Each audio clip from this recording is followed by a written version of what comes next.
Hey guys, before this video starts, I wanted to just briefly talk about an unfortunate incident that happened recently. My buddy DJ crashed his dirt bike a couple weeks ago when he overjumped a triple by about 20 feet. He had to be medevaced to the hospital and he found out he broke 3 vertebrae in his spine and severely damaged his spinal cord. Unfortunately, DJ is now paralyzed from the waist down and cannot walk. He's an extremely strong person, so he's trying to stay positive through all this, and he's hoping that through his rehabilitation that he will be able to walk again someday. He has a ton of medical expenses that are going to be pretty difficult for him to afford on his own, so I'm asking you all for some help. I absolutely hate asking anyone for money, but this is for a friend in the motocross community who could really use some of our help.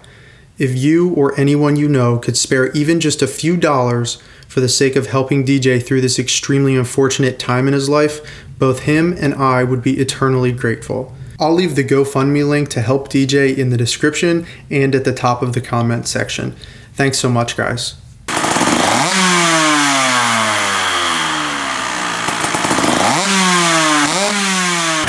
Yo, what's going on, everybody? Here she is, the new bike.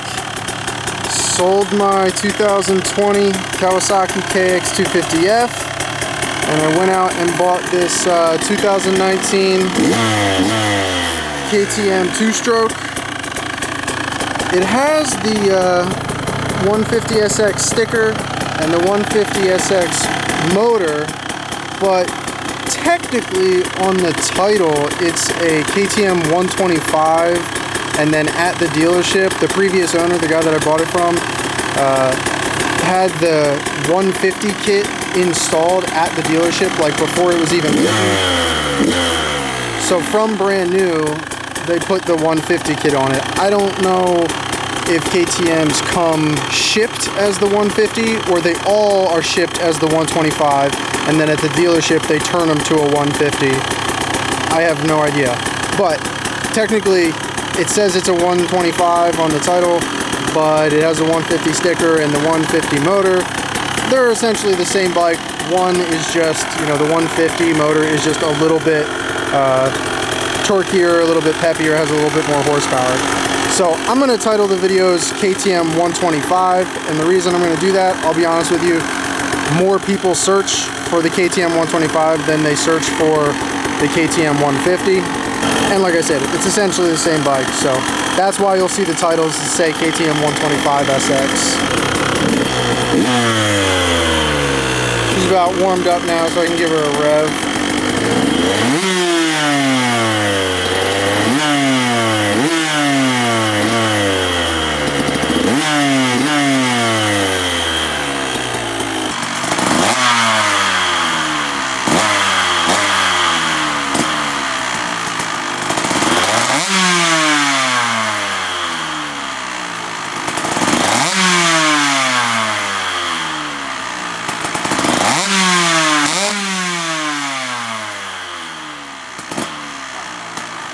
So I decided to switch it up a little bit this time, and I went with a 2-stroke.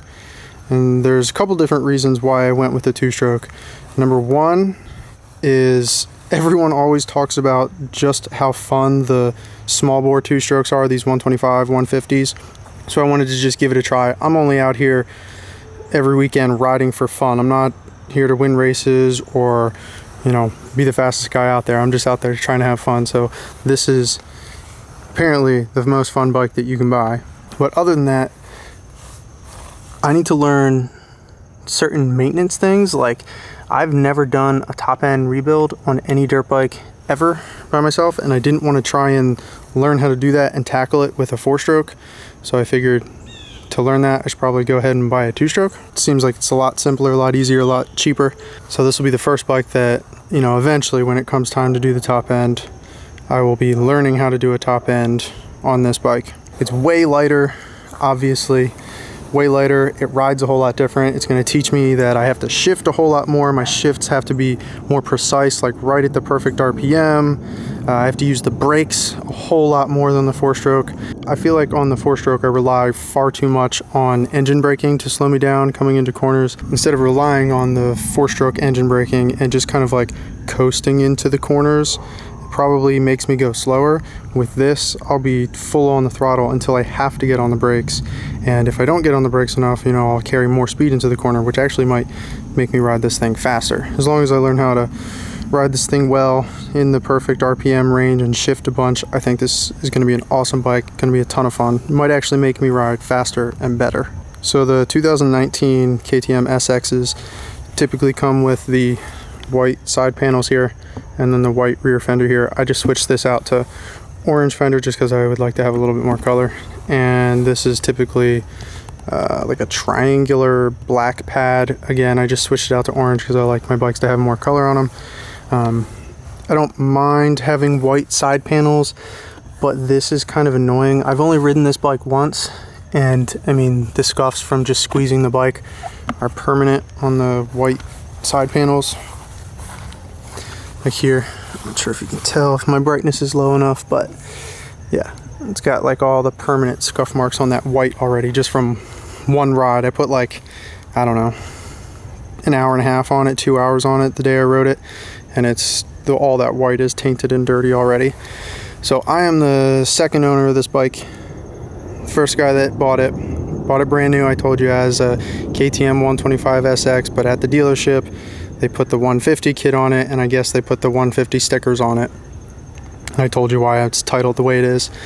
And he put, I think, 7.2 hours on it, but this thing was still in like absolutely pristine mint condition, absolutely gorgeous. The only thing was the chain when I bought it was pretty rusty. I guess it was just water was put on it and the air dried and wasn't lubed a bunch, so I just bought a new chain. And the aftermarket orange levers here, this one's really nice. I guess he either dropped it, or I think he might have said he ran into a tree, not really sure. But I'm not in a rush to fix this because it's might actually make it easier to use, just have that little finger pull right there. Oh, and the previous owner, I didn't put this on, that's the stock head pipe over there, but he put on the FMF shorty. Nice. Put on the FMF shorty. I think he said the stock silencer had like a little crack in it, so he replaced it with that, and that's a big thumbs up in my book. I think the FMF shorties sound really, really good, and you'll hear, I'll play a sound clip in this video. I'll either play it after I'm done talking or before I'm done talking, but I think the shorty on these small bore two strokes sounds mint, sounds really, really good. So I hope you guys enjoyed this walk around video of the new bike. Obviously look forward to tons and tons and tons of new content on this KTM 125/150 two-stroke. I'll probably call it a 150 while I'm talking about it in the videos, but I'll probably title it 125. But yeah, here she is, the sweet new two-stroke, looking clean, looking crisp, ready to rip. I've only ridden it once, had a ton of fun, and I'll upload a video of that in the next couple of days. But yeah guys, thanks for sticking in, thanks for watching, I'll see you in the next one. Peace.